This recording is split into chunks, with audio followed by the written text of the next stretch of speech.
जुन्या वादातून शिवसेना शिंदे गटाचे विभाग प्रमुख सुयश पाटील यांच्यावर कोयत्याने प्राणघातक हल्ला झाल्याची घटना मंगळवारी रात्री 8:30च्या सुमारास नवीन नाशिकमधील दत्त चौक परिसरात घडली।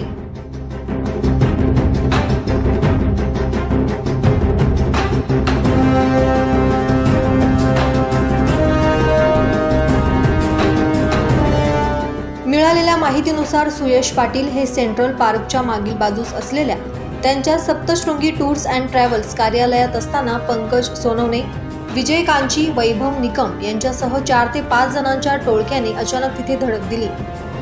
यावेळी त्यांनी पाटील यांच्यावर कोयत्याने वार केले।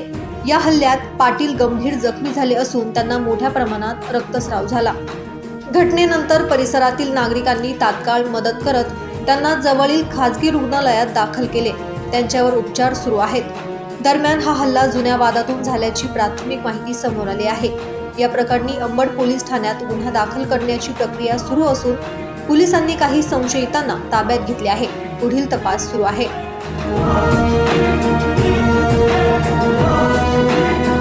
दैनिक भ्रमणसाठी प्रतिनिधी प्रशांत निरंतर, नाशिक।